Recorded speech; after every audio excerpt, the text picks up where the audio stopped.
Luiz Carlos Dumont. Que bom ter você aqui. Obrigado, Eu já conversei tantas vezes com você e você me contou histórias da sua vida que foram sempre tão fascinantes e inspiradoras e sempre diferentes, mesmo aquelas das quais eu já tinha ouvido algumas coisas. E são tantas as possibilidades de começar, mas eu acho que aqui vale seguir o mais óbvio, que é começar pelo começo. E seria legal você falar um pouquinho sobre a infância e o que você se lembra da infância até a gente chegar ao Enraizados e a sua experiência na Baixada Fluminense, Nova Iguaçu, nas ações culturais, etc. Vamos começar lá pelo início. Ok. Bom, eu nasci na cidade do Rio de Janeiro, mas sempre vivi em Nova Iguaçu. Eu morava na casa da minha avó. Meu pai morava na casa da minha avó. Éramos 9 pessoas morando numa meia água de 2 cômodos com um banheiro do lado de fora. Então todo mundo ficava meio que tumultuado, né? Na hora de dormir, minha avó dizia assim, ó, depois de fechar a porta, cada um se ajeita, assim, um dorme por cima do outro, não tem problema, né? Minha avó sempre foi muito generosa e sempre que ela via alguém precisando de abrigo, ela também levava para dentro de casa. Então a gente acabava tendo mais pessoas dentro de casa, tipo umas 12 pessoas e tudo mais. Uma vez foi uma família inteira morando junto com a nossa família, que já era grande. Isso é incrível, né? E os netos também, junto com os filhos, eram 7 filhos, 2 netos, mais ela, e ainda tinha 2 crianças e um casal com 2 crianças que vieram da Bahia. O adulto que tinha em casa era minha bisavó. E ela era gaga. Aí eu aprendi a falar gaguejando. Ela sempre ficava comigo e tudo mais. E eu aprendi a falar com ela e fui falando gaguejando. E aí você tem uma coisa muito interessante sobre o gago, né? É muito difícil ser gago, né? Principalmente num lugar onde todo mundo quer tirar sarro com a cara do outro. Então você tem, quando você é muito criança, aí os adultos falam assim, pô, que bonitinho, tão gaguinho, fala, neném, fala. E aí a criança quer chamar atenção, né? Aí força mais a gagueira. Quando essa criança vai para a escola ou começa a interagir com os garotos da rua, os garotos começam a zoar. Começam a falar, gago, gaguinho, isso aqui. Aí a criança não quer mais falar gago, só que ela está acostumada a falar gaguejando. O que ela vai fazer? Ela vai ficar nervosa, não vai conseguir falar direito e vai gaguejar ainda mais. Então a tendência da gagueira é cada vez mais aumentando. Só que eu não sabia disso, eu sei disso agora, né? Que eu já consigo me controlar, já consigo conversar com as pessoas. Aí eu não conversava com as pessoas, eu não queria conversar com ninguém, para mim as pessoas eram más. As pessoas eram más comigo. Aí eu ficava isolado. Minha única diversão era assistir televisão e, para descansar a televisão, eu lia um livro ou estudava alguma coisa, né? Eu nunca tive o costume de estudar, porque lá em casa também ninguém incentivava o estudo, né? Mas eu aprendi a ler em casa. Minha tia me ensinou a ler em casa. Aí, o que acontece? Eu chego na adolescência, cheio de hormônio, muita vontade de conhecer o mundo e nenhuma vontade de interagir com as pessoas. Nessa época, mais ou menos, tinha sempre tinha os grupos, porque lá onde eu morava, era um lugar... Nova Iguaçu. Nova Iguaçu, aquele local era um local muito difícil, aquele lugar, né, era um local muito difícil, porque tinha muitos grupos de extermínio. Então... Nós estamos falando de que década? Estamos falando 80? aí já 80, né? Década de 80. Porque É década de 80. É porque eu sou totalmente assincrônico, eu não consigo falar das coisas de forma sincrônica. Eu vou lá na frente, depois volto. É um problema que Não, não é eu... nenhum Não sei se problema. eu... É, Não, não. Eu só queria localizar porque os grupos de extermínio, de fato, sempre existiram ali na Baixada Fluminense. Mas houve uma época nos anos 80, na época do Mão Branca, do Mão Pelada, né? Eu cresci ouvindo esses nomes, sabe? O vovô, que era o justiceiro da área. E às vezes a gente encontrava com o vovô, todo mundo tinha maior respeito, sabe? Maior respeito.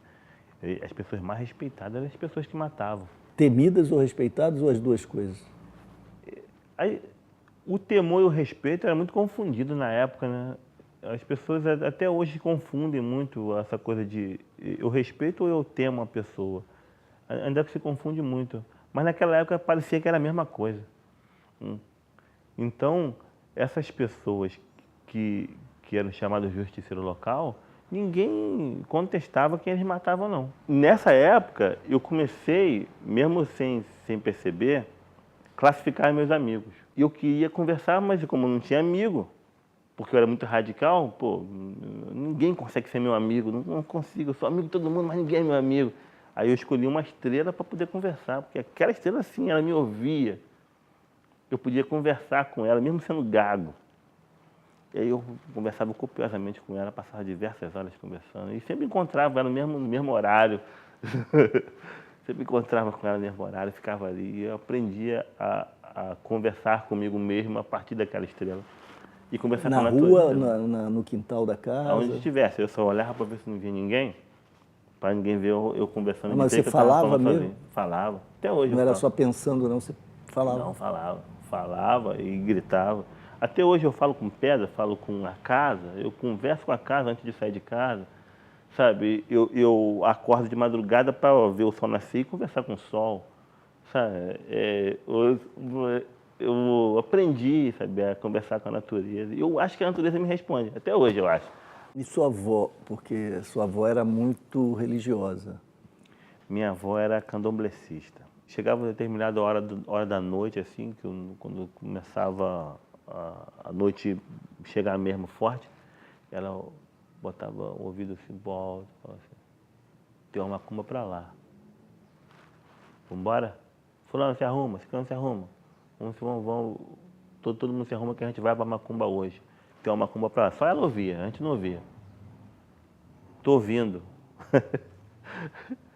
E ela ia andando naquela direção? E ela andando na direção da macumba, na direção do som. Ela ia seguindo pelo som. Chegava na macumba. Era impressionante. Ela sempre tinha... E todo final de semana a diversão era ir na macumba. Ela tinha um caboclo e esse caboclo era herdado. Ela herdou o caboclo da amiga. Quando ela... Mas ela falou assim, pô, mas em Queto não tem caboclo, em Queto não tem orixá. Assim, mas como ela andava em tudo que é lugar... Mas não teve um conflito no centro e aí a sua avó protegeu? Ah, é. Aí o que aconteceu? Chegou a gente ia para as macumbas e aí chegava lá, sempre tinha uma confusão. Não sei porquê, meu tio sempre arrumava uma confusão. E aí a confusão começou com ele, e aí começou a garrafada para lá, né, para cá, as pessoas começaram a se cortar, teve um que ficou até sem orelha e tudo mais. Aí ficou, sabe, aquela confusão. Chegou uma hora que Laje Grande chegou. Mas quando o Laje Grande chegava, ele dava um grito que parecia que o mundo estava acabando. E aí todo mundo parou de brigar. Tinha a turma que estava com meu tio, que já conhecia Laje Grande, aí parava, e quem estava brigando também parou porque era algo inusitado. Aí ele falou assim, a polícia está chegando. E vai na frente. E ela ia na frente com um espaço grandão, e todo mundo ia atrás. E aí quem estava brigando também, que era inimigo, passou a ser amigo também, porque todo mundo queria se livrar da polícia. E ia todo mundo pela estrada, de uma estrada pequena, e mato de um lado, mato do outro. Não tinha como sair da estrada. E vem a polícia de lá, que a Laje Grande faz? A Laje Grande faz, pega todo mundo, coloca no canto assim, encostado no mato, encostado na estrada mesmo, na beira da estrada.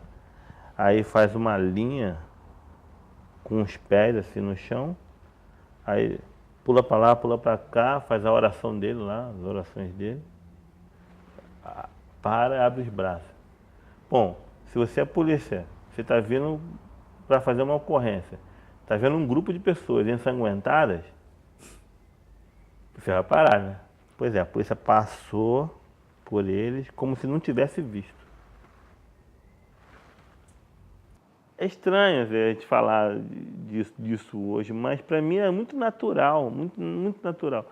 Lidar com as coisas do além, do espiritual, para mim era natural. Como é natural beber água ou fazer coisas desse tipo. Pra você entender, quando eu acordava todo dia de manhã, que eu acordava, que abria os olhos, eu via nitidamente. E entrava um garotinho louro, do cabelo cacheado, lourinho mesmo, cabelo cacheado, pequenininho. Aí entrava, abria a porta, puxava a cadeira, subia na cadeira, da cadeira subia na mesa, a mesa abria o armário, pegava a lata de açúcar, botava a lata de açúcar, comia açúcar e botava a colher do lado, deixava a lata destampada, com a colher do lado, abria a porta e ia embora.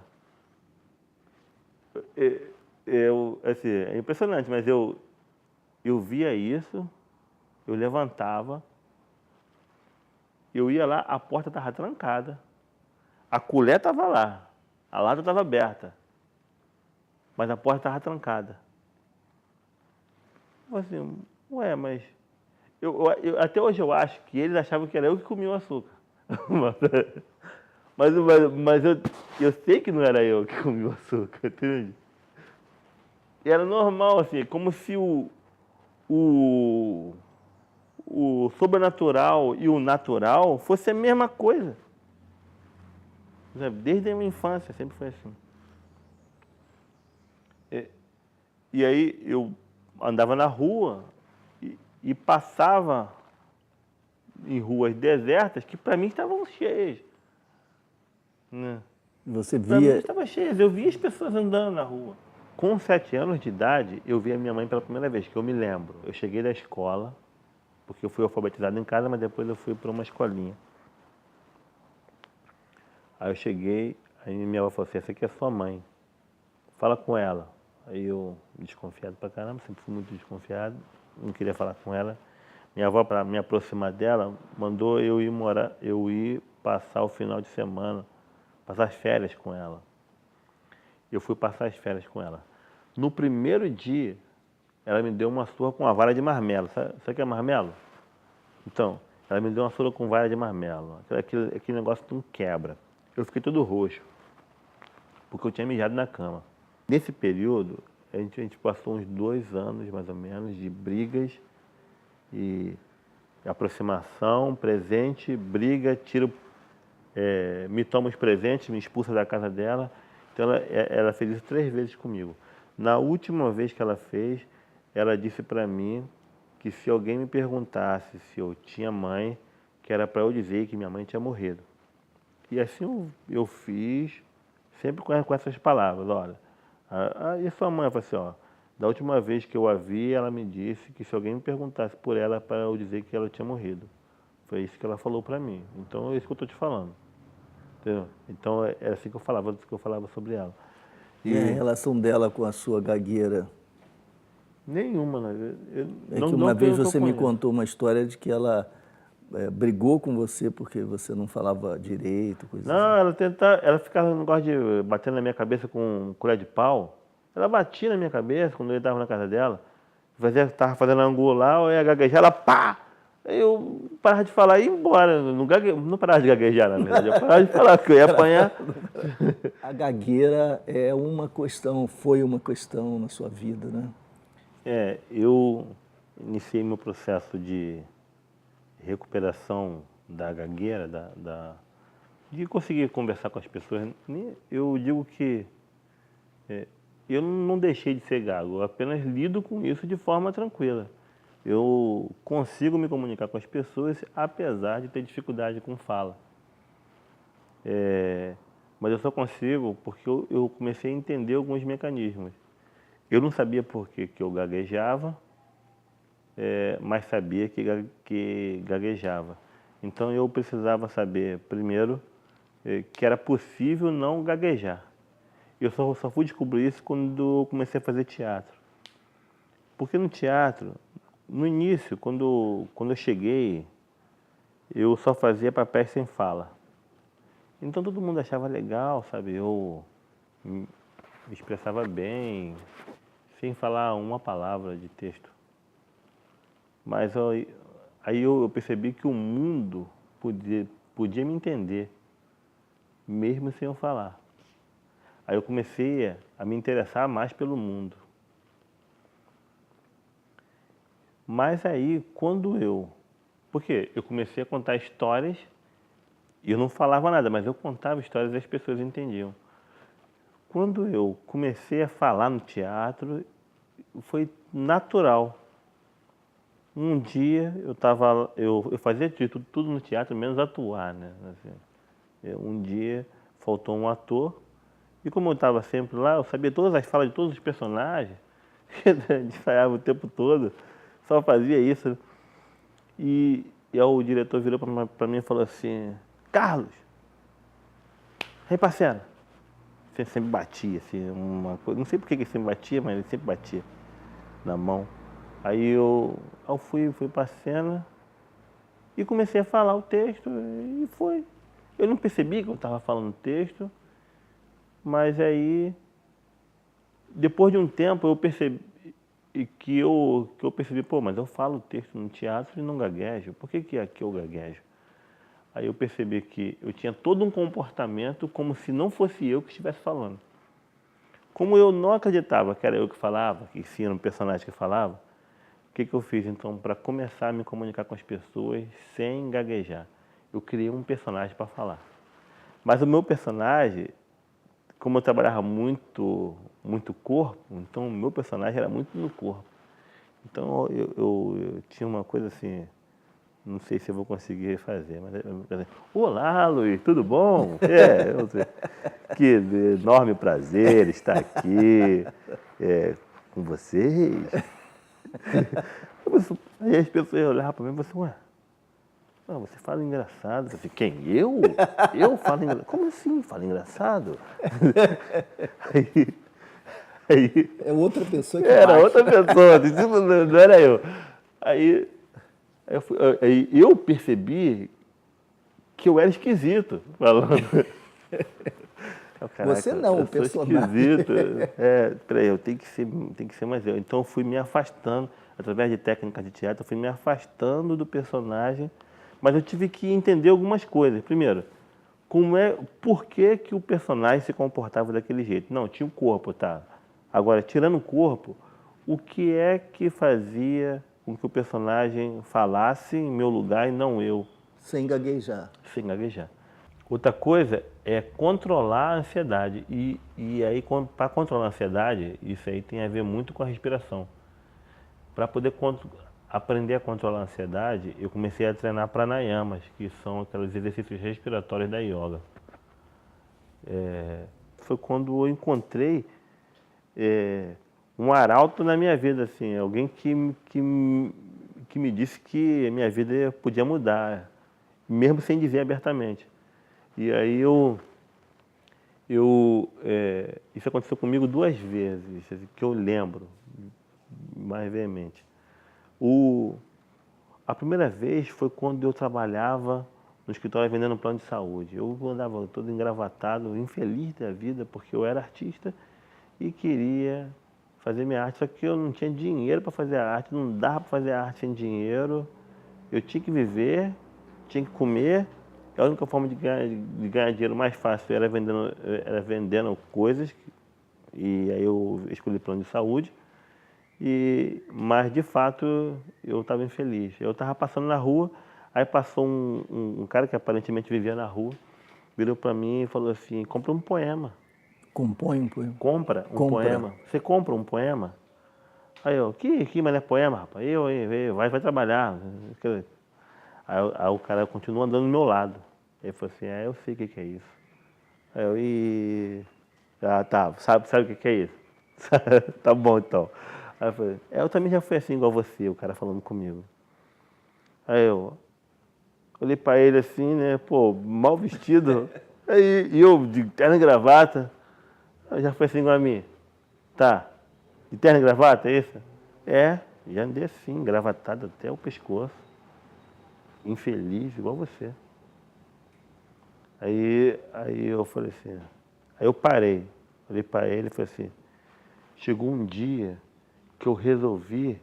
Não, aí ele falou assim. Ele falou. Ele falou. Você é artista, né? Você é artista. E tá aí engravatado, preso nessa gravata. Isso é triste. Um dia eu resolvi que eu ia viver da minha arte. E aí, nesse dia, eu passei a viver dos meus poemas. Tem dia que eu como bem, tem dia que eu nem como direito. Quando como, mas estou feliz. Aí eu, fiquei com aquela coisa na cabeça, aí eu, esse cara é maluco. Aí fui embora. Não comprou o poema dele? Não comprei o dele. poema, fui embora. O cara ficou me olhando e ia embora. Como se fosse uma espécie de anjo que fala, sabe, nos livros como a Bíblia. Aí, naquele mesmo dia, eu fui fazer uma visita com um colega um colega de equipe. Uma visita. Quando eu voltei, a gente estava no ônibus, estávamos próximo da Uruguaiana. Ele falou para mim assim, eu queria descer aqui na Uruguaiana, cara, aqui na esquina da Uruguaiana. Aí eu falei assim, cara, mas o ônibus não vai parar aqui não, cara. Aqui, o ponto é lá embaixo. Ele não vai parar aqui nunca. Eu falei assim para ele, cai nessa besteira. Ele virou para mim e falou assim, quer apostar quanto como ele para aqui? Que eu faço ele parar aqui. Aí eu falei assim, hoje a coisa vai complicar. Eu falei assim pra ele assim, tá bom então, dá seu show aí, não vou apostar nada não, mas dá o seu showzinho aí. Ele virou pro motorista assim, chegou assim, falou assim, Uruguaiana, onde é a Uruguaiana? Aí o motorista, é aqui, aí ele, é aqui! Para aí! Bateu com a mão assim, um pé, pá! O motorista pisou no freio. Aí ele, abre a porta! O cara abriu a porta, ele desceu, vem! Eu desci também. Aí ele, viu, rapaz? É assim. Todo mundo é um pouco ator e um pouco vendedor. Resta saber se você é mais ator ou se você é mais vendedor. Aí eu juntei o que ele falou com o que o poeta me falou. Cheguei no escritório pedindo conta. Porque tudo meu era pedir conta, né? Já cheguei pedindo conta. Aí eu falei assim, agora eu vou viver da minha arte também. Eu fui igual o poeta. E depois eu encontrei o cara. O poeta? Encontrei o poeta na rua, eu marquei bem a cara dele. Continuava na rua? Não, ele tava de calça jeans e já não estava sujo. Estava vendendo plano de saúde. Aí eu falei para ele, eu contei para ele a história e tudo mais, falei para ele, que legal, isso aqui lá. Aí ele falou assim, não, o senhor está enganado. Eu não sou poeta, nunca fui poeta e nunca encontrei com o senhor. Continua andando. Aí eu que fiquei parado, olhando para ele e indo embora. Olhando ele ir embora. Esquisito, né? Coisa da vida. E os enraizados, porque aí é a grande obra. O movimento Enraizados, ele foi criado em 99 pelo Dudu de Morro Agudo. Os loteamentos que foram feitos não colocaram praça, nem equipamentos de cultura nos bairros. Não existe lugar para o jovem poder se encontrar ou poder, sabe, fazer uma festa, talvez, ou simplesmente se divertir. O jovem fazia isso na rua. Então é costume local assim, ter grupos de adolescentes nas esquinas, conversando, batendo papo, se divertindo da forma como dá. Desses garotos, mais da metade deles morreram assassinados. A função do movimento Enraizados é identificar esses grupos que estão espalhados pelas periferias, principalmente, identificar esses grupos, capacitá-los. Quando há capacitação, geralmente o que falta para eles é articulação para poder fazer as coisas. Então, a gente faz aquilo que a gente chama de militância cultural. Militância cultural é saber a cidade que... atrair a juventude com arte para discutir a cidade. Então, assim, eu uso a arte como um empecilho, como atrativo. Então, o povo quer aprender a dançar, quer aprender a cantar, quer aprender a grafitar, chega aqui, a gente vai ensinar. Aí, uma vez todo mundo reunido, pô, meia hora, a gente pode conversar meia hora? Vamos conversar então meia hora antes da gente começar a oficina? E aí é que a gente faz aquilo que a gente realmente quer fazer, nas primeiras meia hora das oficinas, que é discutir a cidade. Então a gente discute a cidade que nós temos, a cidade que nós queremos e o que fazer para conquistar essa cidade. E as intervenções são todas elas intervenções artísticas. Para a gente tirar a discussão dali, daquele grupo, a gente precisa fazer uma intervenção artística que leve aquela discussão ali para outro local, para fora daquele grupo. Então assim a gente discute as relações conflituosas de dentro da comunidade, o que é preciso fazer para ter uma cidade melhor ali dentro, discute, e o resultado daquilo é materializado numa ação artística. Pode ser um rap, pode ser um grafite, pode ser uma dança, pode ser um festival, pode ser um evento. E esse evento e essa intervenção artística é onde a população que não faz parte daquele coletivo tem acesso a essa discussão. E assim a gente vai fazendo no Brasil inteiro. Agora, para que isso seja possível, é necessário ter recursos desenvolvidos. E esses recursos nem sempre são recursos financeiros. Aliás, raramente são recursos financeiros. Geralmente são recursos mais sociais e culturais do que financeiros, exatamente. Então você tem aí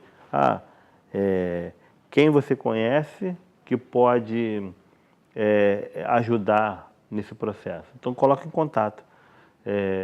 Aí vamos supor, tem um rapper do norte e um produtor cultural do sul. Então, um quer fazer a arte e o outro quer mostrar a sua obra. Então, junta esses dois, faz uma obra só, divulga pela internet, faz um evento num outro espaço, já envolve três iniciativas, e aí a função do Enraizados é só colocar eles em contato um com o outro, não fazer intermediação. A gente não se obriga, não quer, e não admitimos que ninguém fale por nós. Então a gente também não vai fazer a mesma coisa com os outros. Então o que a gente vai fazer? Simplesmente apresentar um para o outro. E eu, vindo do teatro, sabe como é que é? Dinâmica de grupo, essas coisas assim, eu adoro, sempre adorei muito dinâmica de grupo. Botava todo mundo para se abraçar, as pessoas do hip hop, todo mundo carrancudo, né? Pô, se abraçar, como assim, mano? Tem um personagem do hip hop típico que é marrento, né? Gente, vamos se abraçar. Não, peraí, pô, se abraçar, porque ô Dudu, pô, esse cara aí. Aí você, não, pô, quero lugar aí. Aí, e aí as pessoas, a gente começou a virar referência ali. Todo final de semana a gente se reunia ali naquela praça para poder fazer dinâmicas e conversar em grupo. Aí passou uma moradora, que a gente chama ela carinhosamente de mãe do Enraizado, né? Porque ela foi a primeira pessoa que falou assim, pô, caraca, vocês são tão bonitinhos, garotos, vocês aqui. Pô, eu tenho uma varandinha lá em casa, se vocês quiserem, vocês podem se reunir lá na minha varandinha. A varanda dela é enorme, é uma varanda enorme. O terreno dela é tão grande que tem um galpão dentro, para ter ideia. Ali a gente fez várias coisas naquele terreno, a gente se reunia todo sábado. A gente colocava 60 jovens ali para se reunir e conversar sobre o dia a dia, fazer dinâmica. E a gente fez 2 vídeos lá. Um era o contra-cinema, que a gente chama de contra-cinema, né? Que é uma forma de falar, pois o seu ingresso é alto demais para eu pagar, então já que eu não posso ir assistir o seu cinema, eu vou fazer o meu, que é o contrário do teu. Qualquer um pode participar. Então, assim, no meu cinema eu sou o protagonista. No meu cinema as histórias são minhas. Eu não preciso ser ator, nem preciso ser diretor de teatro, nem preciso ser cinegrafista para poder fazer o meu cinema. Eu vou fazer com o que eu sei fazer, com o que eu acho que é legal fazer. Então o que a gente fazia? Fazia através de dinâmicas de grupos, do teatro, tirava histórias individuais, histórias reais do dia a dia que as pessoas viviam, mas que estavam de alguma forma no subconsciente delas. E aí depois começava a misturar essas histórias de forma que fazia uma única história coletiva. E aí, pela própria dinâmica da criação e da mistura, as pessoas já sabiam as histórias de cor. E aí cada um assumia uma posição dentro daquele cenário. Um era diretor, o outro era o câmera, né? E a gente tem uma técnica muito peculiar de ensinar tecnologia lá, né? A gente usa a técnica do on-off, conhece? Assim, aqui está o on, aqui está o off, agora se vira, entendeu? É o que a gente diz que essa técnica foi ensinada pela professora Anice, a necessidade, né? Aí quer dizer, aí a gente faz o filme, a gente fez lá, naquele local, a gente fez o Bem Que Te Avisei, é a história. A história de lá é que a polícia mata, né? Então, assim, o garoto estava devendo a boca de fumo. Ele foi pagar a boca roubando a bicicleta. Só que ele rouba a bicicleta do policial. O policial, ao invés de matar ele, resolve não matar ele. Resolve fazer uma benevolência, digamos assim, né? Do ponto de vista da nossa sociedade local.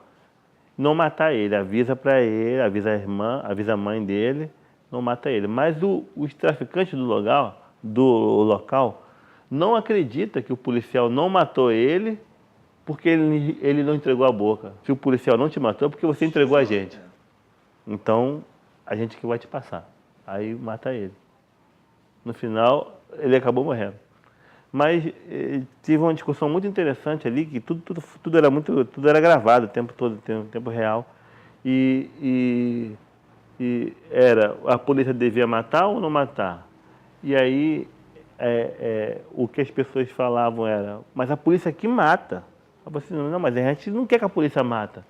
Então, a gente vai mostrar aquilo que acontece ou aquilo que a gente gostaria que acontecesse. E ficou aquela discussão até que eles decidiram, por conta própria, né, que a polícia não deveria matar, mas acabou o traficante matando.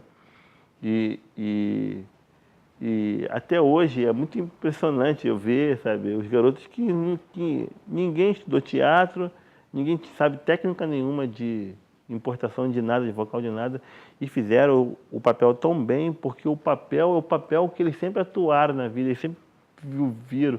É o papel que eles presenciam desde criança. É assim que a gente faz a militância cultural. Na minha comunidade não tem nada, só tem uma caixa de som na rua. O que eu faço para ter alguma coisa aqui? Primeiro precisamos saber o que queremos fazer. Depois, começar a fazer e exigir do governo que ajude.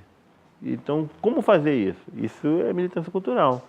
Então, quer dizer, mais do que propriamente preparar pessoas para ingressar no mercado de trabalho que já existe, ou pensar a sua intervenção instrumentalmente para, enfim, produzir algum resultado muito específico, eu vejo, acompanhando nesses anos o trabalho, como um trabalho que ajuda num processo eu não chamaria, bom, talvez mereça o nome educativo, não no sentido de que alguém ensine alguém e transmita um conteúdo, mas um processo de formação coletiva de sujeitos mais capazes de lidar consigo mesmos, com seus desejos, reconhecendo o seu valor e a sua potência como protagonista num processo coletivo, necessariamente coletivo, compreendendo melhor essas tramas da nossa sociedade, as relações, as dificuldades, as possibilidades, e lidando com as deficiências do cotidiano de modo um pouco mais enriquecedor, em todos os sentidos, né? Para sobreviver com mais qualidade e se tornar alguém que reflete criticamente sobre a sociedade e que pode contribuir, passe a se definir como alguém que possa contribuir para transformações da sociedade, não no sentido já pré-definido, né, para entrar para aquela seita ideológica, partidária, mas como cidadão para se fazer as perguntas, para viver as suas dúvidas e para enfrentar a sociedade de limites, não apenas entrando no mercado de trabalho, mas revendo tudo isso, sem deixar de considerar o lado real disso tudo, né, que impõe também, exige de nós algum pragmatismo para que a gente sobreviva, mas num contexto crítico, né, de politização também, no sentido mais elevado da palavra, né? Então transcendeu muito o universo hip-hop, ainda que continue sendo uma referência, né? Hoje em dia... Faz sentido para você isso que eu estou dizendo? Faz todo sentido. Inclusive a gente faz isso. Eu estou falando disso de uma ação pontual em Morro Agudo. Agora, se você pensar em várias ações pontuais no Brasil inteiro e no exterior... A escala é incrível. Sabe? Aí começa a vislumbrar... Assim, as borboletas mudando o planeta. Mas como é que uma ação local pode mudar o mundo? Não, uma ação local não vai mudar o mundo, vai mudar o local. Mas imagine diversos locais, feche o olho e imagine, assim, são quantos locais que existem no mundo? Depende de onde você esteja. Onde você esteja é o local que pode mudar o mundo. Então, se você fizer intervenções em diversos locais e de repente no somatório dessa, pode até ser, mas mesmo assim eu me recuso a pensar na hipótese de mudar o mundo. Eu me recuso porque... eu prefiro focar, e é assim a metodologia do Enraizados, é focar onde você está. Por isso que aqui em Morro Agudo, a gente foca em Morro Agudo. A gente nem foca em Nova Iguaçu. A gente nem fala assim muito de Nova Iguaçu. Quando a pessoa fala assim, Morro Agudo, onde fica? A gente fala Nova Iguaçu. Mas, basicamente, a gente foca em Morro Agudo, porque Morro Agudo é o nosso local. É ali que a gente quer mudar. Então, a gente vai mudar, a gente vai fazer nossa intervenção ali e vai servir de exemplo para que outros façam também. Mas aí a gente distribui. Uma das funções lá é criar metodologias e disponibilizar. Assim como a gente pega e copia a metodologia também de outros pontos também que fazem. Uma última pergunta.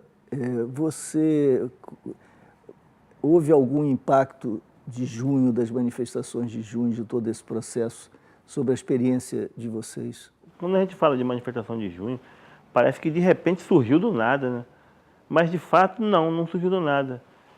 Assim como Enraizados, existem várias outras instituições, organizações e outros coletivos e pessoas comuns que fazem esse trabalho de formiguinha. E esse trabalho de formiguinha, uma hora tem que aparecer. E aí, de repente, houve um motivo para aparecer. Me surpreendeu, de fato, foi o estupim disso, né? Assim, eu esperava que fosse uma coisa que fosse crescendo aos poucos, mas de fato apareceu repentinamente. É como se nunca tivesse havido e de repente houve, mas é como aquele fogo de palha, né, que vai consumindo por baixo, quando você vê, acendeu de vez. No nosso caso, o que vem transformando a nossa ação em Morro Agudo é a gente ter a oportunidade, que a gente não tinha antes, de discutir o que é intervir de fato na sociedade. Porque uma coisa é a gente intervir na sociedade com discussão. Outra coisa é a gente intervir na sociedade com ação. Outra coisa é a gente intervir na sociedade com ação política. Porque a gente entende que a nossa ação, apesar de ser uma ação política, mas é uma ação basicamente cultural. Então você não está fazendo uma intervenção assim, política e se assumindo como uma intervenção política. Você está se assumindo como uma intervenção cultural, que é o nosso caso.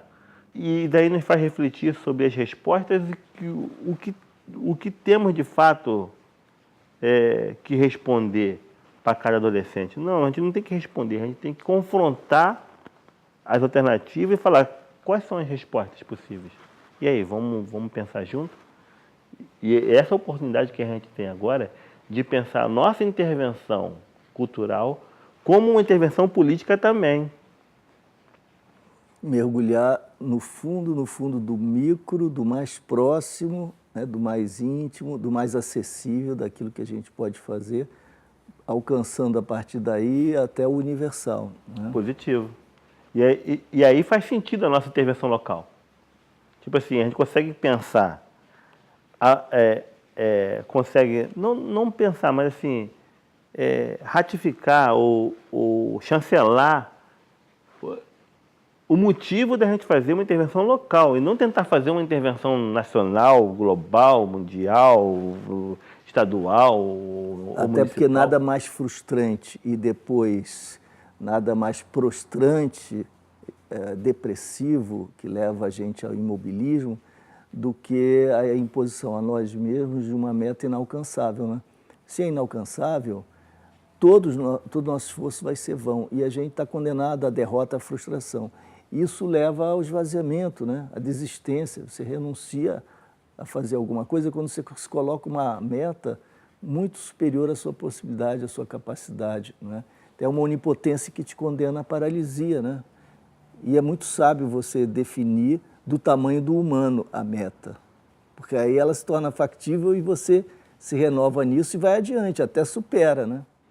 Isso é muito saudável para a gente continuar fazendo. Porque assim é possível fazer, qualquer um pode fazer. Conversar com a Estrela me possibilitou hoje fazer projetos. Quando eu faço projetos, eu simplesmente ando de um lado para o outro conversando comigo. Mas eu falo assim, pô, você está conversando sozinho? Você não estou conversando sozinho, estou conversando comigo. Quem conversa sozinho é maluco, não sou maluco. Né? Eu estou conversando, eu e meu self. Então, é um diálogo e existem respostas. Eu vou me fazendo perguntas e vou me dando respostas que vai me fazendo novas perguntas. E a partir daí eu vou construindo o meu projeto. E aí eu vou construindo a minha apresentação, a minha meta, o meu objetivo, a minha justificativa, até chegar ao meu orçamento. Depois o meu patrocinador e a execução para fazer as coisas lá, né? No Enraizado, lá em Morro Agudo. E isso é possível porque eu consigo conversar comigo, consigo me fazer perguntas e me esforçar em me dar essas respostas para que satisfaçam o meu projeto. Obrigado, Dumont. Super obrigado. Ah, Muito bom estar com você. Eu agradeço.